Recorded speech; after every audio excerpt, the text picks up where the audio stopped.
Previously on Into the Monkeyverse. Drawing little monkey kid characters as spider people. Just cry a bit and then pass away with a second person MK will fail to save. Yes, I think it'd be funny if Redson called her Noodle Girl in this universe. Mei stops him, he dies. You have a better story idea? Please share. Are you proud of me yet? This video does decent. I'll make a second part with Wukong, Macaque, and Nezha. So, how was that intro? I was trying to go for a superhero show recap. I feel like it comes off more scrappy student film or vaguely horror-esque web series. I don't know, you tell me. Anyways, I'm a lass of my word and I shall deliver. But before we start on the new designs, I just want to do a couple updates on the previous ones. So I quickly redesigned Mei's mask, making the eyes larger and the horns thicker, and then quickly drafted the suit for her Samadhi upgrade. I didn't make a final artwork for either of these though, because I'm lazy. Here you go! Admire them both. Admire faster. Next, I want to quickly reboot Red Spider's backstory. This new lore was written by Nightstar from the comments, who also wrote lore for the previous video. Thank you, my dude. Also, I want to clarify, I reworded the story to suit my script, but the plot is still all Nightstar. So they suggested to focus more on the inventor parallels between Peter and Redson. I'ma be completely honest, I forgot Redson was an inventor. They don't show it much in the series, but now that I'm thinking about it, I wish they did. The idea of a nerdy Redson makes me happy. So Redson's screwing about, trying to figure out how to free DBK from underneath the mountain. Then, thinking that spider powers would help with lifting the staff, he goes to Spider Queen to ask for serum in exchange for some of his machines. He gets the serum, he injects himself, and tada! Spider powers! And DBK remains a bull, he did not have to change species.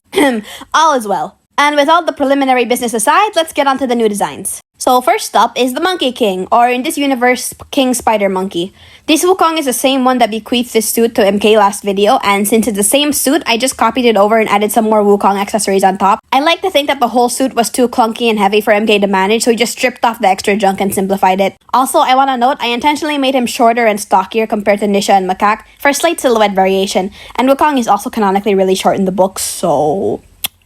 Though it's probably not noticeable unless they're all lined up. P.S. Wukong's hair is abominably annoying to draw, at least for me. Like, it always looks like a stupid bob. I don't know how the other people make it work. The fan art looks good. I can't do it. Hey, next up, my favorite design in this series so far, Macaque. So I asked my friend Nate, say hi Nate. Hi, hello, hi everyone. Yeah, so I asked him for help on this video. The guy reads the comics, so he has a more in-depth knowledge of Spider-Man than I do. I just watch the cartoons and movies and stuff, and there's a particular show that I'm a big fan of. So I asked Nate about Macaque, and he said to make him the Prowler, and then he said, I quote, "Man has zero chance of becoming Spider-Man," which I said is false because the Spider-Verse is infinite, but then I realized it'd be 1,000 times easier to write lore for Macaque that way, so I just accepted the idea. Anyways, I based the suit on the Shadow Giant and on the first Prowler's suit design, and it's my favorite design in the whole series, but it was mildly annoying to color. Lastly, the bane of my existence, Nezha. So if you've seen the community post, you know where this is going. Nezha's suit gave me problems for 2 days straight. Do you all remember what I said last video about conflicting themes? Thing here, but essentially, the Captain America side of the suit had taken over so much of it that it barely had any Spider-Man left in it. Knowing all that, I went into these designs fully anticipating that to happen, and it most definitely did happen with MK's design. Yeah, well, Nezha's bright pink flowery getup is very hard to mix with Spider-Man. I only included Nezha in the second part because he's my second favorite character. I had zero ideas going into this. I knew 2 things. 1, his weird space bun hairstyle is somewhat important to his character, so I should include them. I tried doing research on the actual Chinese deity to find out why they were significant to check whether or not I could get away with not including them. I got zilch, so thanks for nothing, Google. 2, the Lotus theme is also important and should be included because Nezha's title is the Lotus Prince. A couple of problems with those 2 rules. I could not make the buns in pink work well with Spider-Man motifs. I fought with it for a good few minutes, or minutes spread across a couple days. I gave up, I posted this, and then the vast majority said to keep going.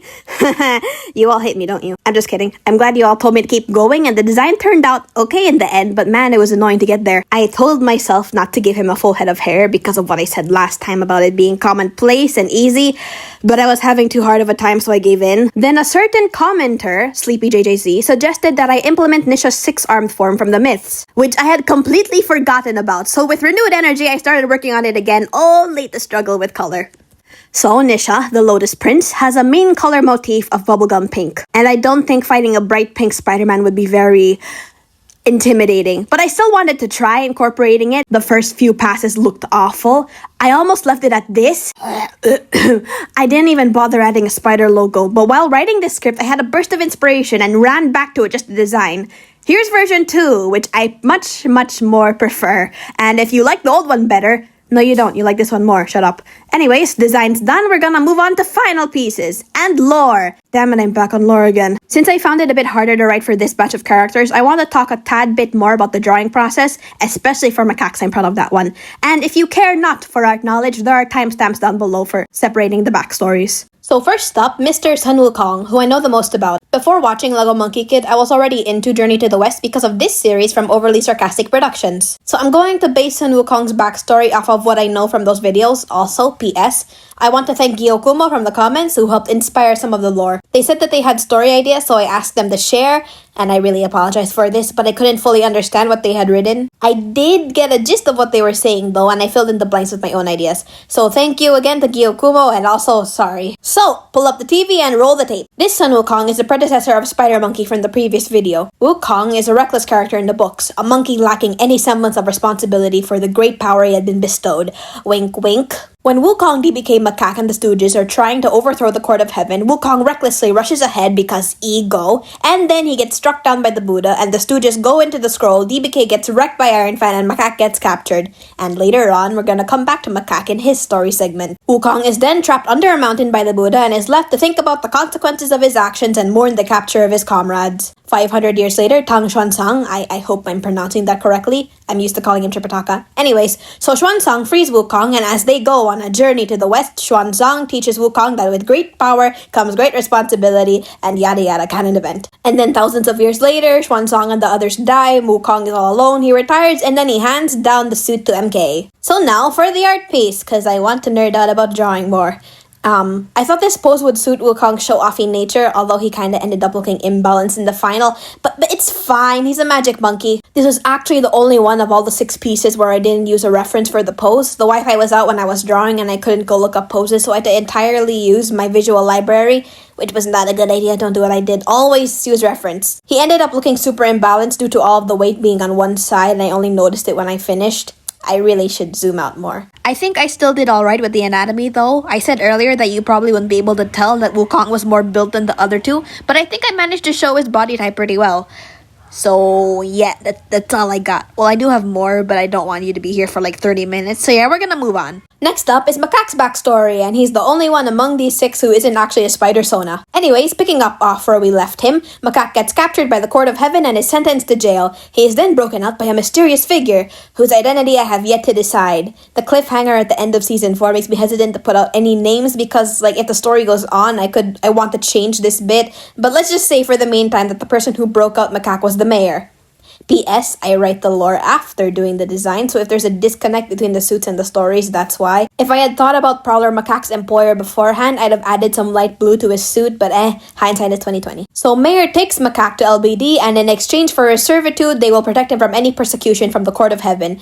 And yep, that's all I've got for Macaque. Now I'm gonna nerd out over his artwork. So this is more or less my first time doing a super foreshortened pose. Well, I have done rough doodles in my sketchbook, but I've never done it in a full digital illustration, and surprisingly, it turned out really well for my current standards anyways. The longer I look at these drawings, the worse they get, but we're gonna ignore that. I'm not totally happy with how the rendering turned out. I have trouble with shading, you'll see a lot of that in Nisha's, but I guess the anatomy makes up for it. Sometimes I debate on just having fully flat images as part of my style, but I guess that's a bit of a lazy excuse. And now, Nisha. Okay, don't yell at me for this, but I didn't write a backstory for Nisha. He has a screen time of a whopping 17 minutes. Yes, I said he was my second favorite. That was a lie. He's my third favorite. My second favorite is Mei. Anyways, I don't know quite enough about him to give him a full backstory. I do have an idea of him being a celestial superhero sent from the Court of Heaven to protect the people of Earth.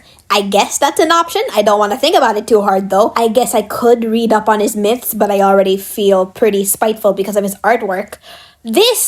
This was annoying to draw. I thought Macaque's bandages were gonna be a pain. Well, Nisha's drawing has 6 hands in it, and only 3 of them look good. And then there's the shading. I don't know if it was the lighting scenario or his suit's color palette or just my lack of skill, but the shading looks very meh. I guess they can't all be winners. Anyways, here are all of the finished pieces. Thank you for engaging with the previous video. It's got like 2Ks as of writing this. And thank you again to Nightstar and Gyokumo from the comments for helping with the stories. Again, feel free to come up with your own, especially for Nisha's. By the way, their superhero names, or I guess in Macaque's case, villain name, whatever. Their hero names are King Spider Monkey, the Shadow Prowler, and Spider Lotus. Thank you for watching. I'm gonna go pass out now. Bye-bye.